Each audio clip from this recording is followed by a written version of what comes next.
남편과 결혼한 지 20년이 되었고 슬아의 외동딸을 두고 있습니다. 처음 만났을 때 남편이 사업을 하고 싶어 해서 친정에서 권리금 5천만 원을 얻어 분식집을 오픈하게 됐는데요. 돈을 모으기 위해 제가 항상 가게에 나가서 일을 도왔습니다. 학교 앞이라 장사가 잘 됐고 분식집은 지역에서 유명한 맛집이 됐는데요. 이후 분점도 문을 열었고 이제는 고생 없이 살겠다라는 생각을 하고 있었습니다. 하지만 남편은 갑자기 이혼 이야기를 꺼냈고 분식집은 본인 혼자 노력해서 사업을 확장한 것이기 때문에 관련 재산은 줄 수가 없고 또 공동명의 아파트만 줄 수 있다라고 주장을 했습니다. 저는 남편의 말이 정말 어이가 없었는데요. 갑작스럽게 이혼 이야기를 꺼낸 것도 당황스러운데 제가 어떻게 대응을 하는 것이 가장 좋을까요? 그리고 남편의 말처럼 제가 분식집에 대해 아무 권리도 주장할 수 없다는 게 과연 맞을까요?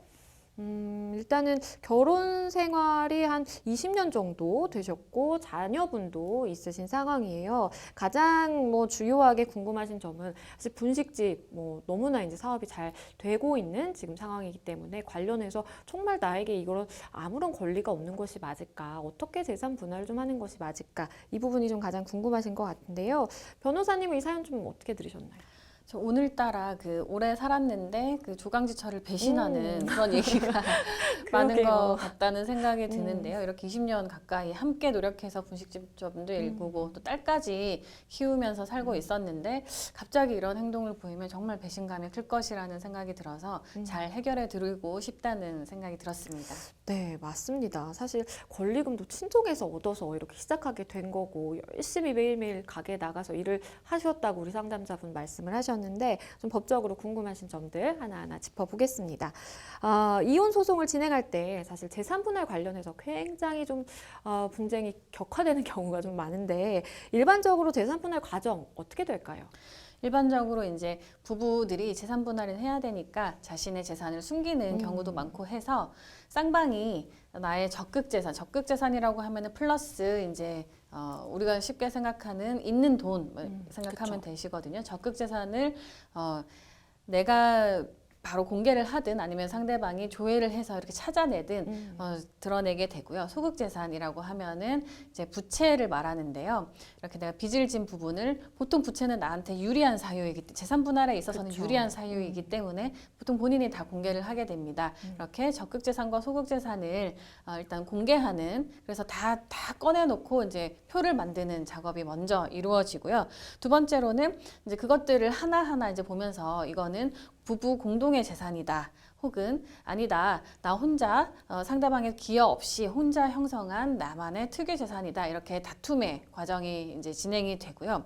그렇게 하고 나면은 각 기여도를 산정을 해서 이제 이때 기여도에 대한 판단은 판사님이 하시는 건데 그 기여도를 판단해서 그 재산을 적극 재산과 소극 재산의 분할을 이제 명하게 됩니다.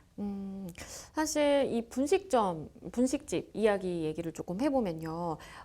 사업 확장에 대한 기여도가 얼마나 되느냐, 누가 얼마나 좀 열심히 일을 해서 이게 이렇게 좀 사업을 확장할 수 있었을까라는 점들을 좀 생각을 해봐야 될 것 같은데, 우리 상담자분, 아내분 매일매일 가서 일을 했다라고 말씀을 하셨거든요. 그럼 얼마나 좀 기여도를 인정받을 수 있을까요? 사실 이제 분식점에는 함께 일하는 과정도 있고 처음에 창업할 때 비용을 누가 들였냐 그쵸. 하는 부분도 있고 또 이제 확장하고 또 그 분식점이 잘 되게 되는 그 대에 기여한 레시피를 개발하는 사람의 목도 있고 하기 때문에 여러 가지 그 기여도를 산정할 수 있는 기준이 있을 거예요. 네. 지금 상담자님 사연을 들으면 처음에 권리금이라고 하는 부분이 굉장히 이제 목돈이 드는 큰 부분이라고 할 수 있는데 그 돈을 아내분의 친정에서 구해다가 이제 공헌을 했거든요. 그래서 그 부분도 결코 무시할 수 없는 부분이라고 할 수 있고요. 또 그것 외에도 함께 가서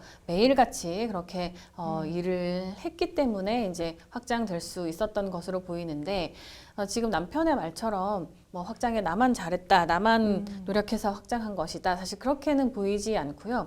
본인이 그 지금 상담자님이 그 가게에 매일 나가셔서 일했던 부분, 그다음에 금전적으로 처음 창업할 때 꼭 필요했던, 사실 권리금이 없었으면 아예 처음에 시작조차 하기 그쵸. 어려웠을 것이거든요. 근데 그런 부분을 친정집을 통해서 마련해 준 부분, 그런 것들이 반영된다면은 최대 50%까지도 인정될 수 있는 여지가 있고요. 만약에 뭐 적게 인정되더라도 지금 남편의 말처럼 이렇게 형편없이 그쵸. 치부되지는 않을 것으로 판단이 됩니다. 앞서서도 뭐 권리금 언급을 해주셨는데 친정에서 5천만 원 정도 좀 얻어서 시작을 하게 됐다라는 말씀을 해주셨어요. 그럼 이 권리금에 대해서는 어떻게 좀 생각을 해볼 수 있을까요? 권리금 또한 재산 분할의 이제 대상이 될 수 있어요. 지금 이 상담자님 같은 경우는 처음에도 권리금을 주고 이 가게를 창업을 하셨지만 뭐 분점까지 낼 만큼 또 지역 맛집으로 유명해질 만큼의 그런 가게라고 하면은 이 가게를 이제 그 다른 사람한테 양도할 때는 이 운영 노하우라든지 뭐 이런 것에 대해서 권리금이 분명히 그 5천만 원 훨씬 크게 그쵸. 책정이 될 가능성이 높거든요. 그 부분도 지금 판례에서는 재산 분할로 인정하고 있는 무형의 자산이라고도 할 수 있지만 재산 분할을 적극 재산으로 보고 판례는 분할을 명하고 있습니다. 그러면 재산 분할 이야기가 나와서 말인데 요즘 뭐 주식하시는 분들 굉장히 많으시고 그리고 뭐 이렇게 코인, 가상화폐에 투자하시는 분들도 많으신데 주식이라든지 아니면 내가 일부 뭐 가상화폐를 가지고 있다. 그럼 재산 분할 역시 대상이 될까요? 네, 맞습니다. 일단 주식은 아주 오래 전부터 자산 가치를 인정해 온 그런 재산이기 때문에 주식의 현재 가치, 이혼 시점, 예를 법률적으로는 뭐 재판을 하시게 되면 사실심, 변론 종결시, 뭐 합의 이혼을 하게 되면 합의 이혼 시점, 그 시점을 기준으로 해서 그 주식의 현재 가치를 환산하면 그것이 이제 그 분할 대상이 되는 그 재산의 가치가 될 것이고 분할 충분히 하실 수 있습니다. 그리고 비트코인은 사실 지금 새롭게 그렇죠. 떠오르는 뭐 자산이라고 할까요? 근데 지금 자산으로 인정할 것인지 편입할 것인지 말이 아닌지에 많죠. 대해서 의견이 많이 분분한 상황인데요. 어쨌든 이 부분도 현금화할 수 있는 상황이고 현금화 했을 때 가치를 산정할 수 있는 상황이기 때문에 이 비트코인을 분할하라라고 하는 판결이 나오지 않으리라는 법도 없긴 하지만 그것이 현금화 했을 때 가치를 기준으로 분할 비율을 산정해서 명할 수 있는 것으로 생각됩니다. 갑작스럽게 좀 이혼을 통보받다시피 한 우리 상담자분에게 좀 마지막으로 조언 주신다면 어떤 게 있을까요? 네, 지금 상담을 들으니 이제 그 사연을 들으니 궁금한 점은 상담자님한테 이혼 의사가 있는지 여부에 대해서는 안 그러게요. 밝히셨거든요. 그래서 이혼을 상대방이 하자고 한다고 해서 무조건 해야 되는 것은 아닙니다. 본인한테 이혼의 의사가 없다면 그 사실을 밝히고 또 본인한테 귀책 사유가 없다면 이혼의 판결은 내려지지 않거든요.